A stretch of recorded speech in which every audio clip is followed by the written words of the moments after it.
আজকের অবহেলায় যে বাচ্চাটা বেড়ে উঠছে সে আগামী দিনের কিশোর গ্যাং। আজকে যে কিশোর গ্যাং আছে সেটা আজকের সৃষ্টি না, গত 4-5 দিনে আমরা বিপুল পরিমাণ কিশোর গ্যাংয়ের সদস্যদেরকে গ্রেপ্তার করেছি। নীরবে নিভৃতে অনেক মানুষ নিঃস্বার্থভাবে আমাদের অনেক তথ্য দেয়, যা আমাদের কাজকর্ম সহজ করে ফেলে। আপনি জানেন কক্সবাজার একটি অত্যন্ত গুরুত্বপূর্ণ জেলা সারা বাংলাদেশে। কক্সবাজার আপনি জানেন অত্যন্ত গুরুত্বপূর্ণ। এখানে রোহিঙ্গা রেফিউজিরা আছেন, এখানে ড্রাগের ব্যাপার আছে, এখানে পর্যটন নগরী, সব কিছু মিলে কক্সবাজারের এই মুহূর্তে আইন শৃঙ্খলার পরিস্থিতি কেমন আপনি নিজের মুখেই বলুন। আচ্ছা, এইখানে ধরেন একটা খুব বড় একটা সমস্যা হয়ে দাঁড়িয়েছিল কিশোর গ্যাং। আমি একটু বলবো, আপনাদের বাচ্চাদের যত্ন নিন। আজকের অবহেলায় যে বাচ্চাটা বেড়ে উঠছে সে আগামী দিনের কিশোর গ্যাং। অর্থাৎ আজকে যে কিশোর গ্যাং আছে সেটা আজকের সৃষ্টি না, অনেক দিনের আগে থেকে তার অবহেলা থেকে সেই জায়গায় আসছে।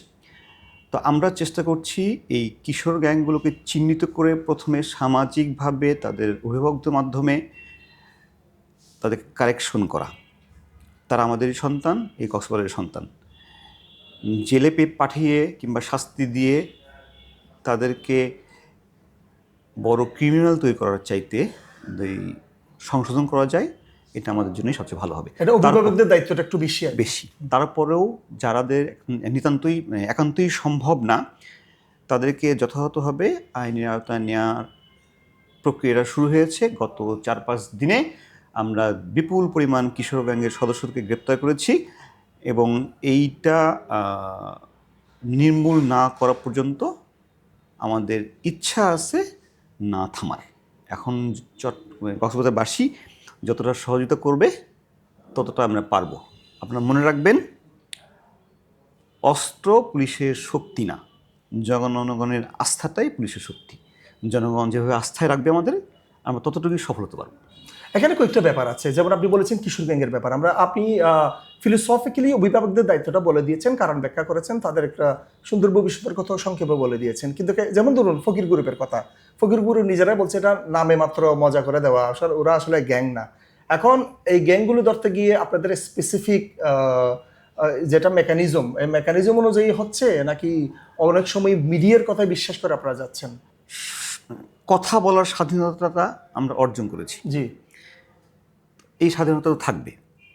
তবে পুলিশ তার আভিযানিক কার্যক্রমে আপনাদের ওপেন সোর্সের ইন্টেলিজেন্সটা আমরা ব্যবহার করি। তার বাইরেও আমাদের নিজস্ব মেকানিজম এবং রাষ্ট্রের বিভিন্ন মেকানিজমগুলো আছে, সেগুলো দ্বারা ক্রস ভেরিফাই করার পরেই আমরা চেষ্টা করি অভিযানগুলো পরিচালনা করার। আমি বলবো না সর্বক্ষেত্রে আমরা সফল হই, পুলিশও মানুষ, ভুল হতে পারে।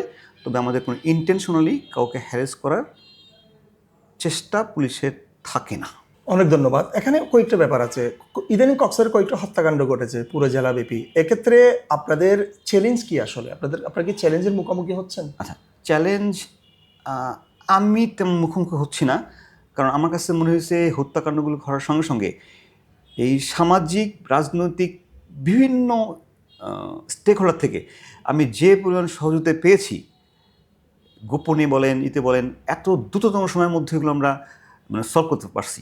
এইটা যদি আমার জনগণ বলেন বা বিভিন্ন সংস্থা বা বিভিন্ন স্টেক হোল্ডার যদি আমাকে সাহায্য না করতো, আমি পারতাম না।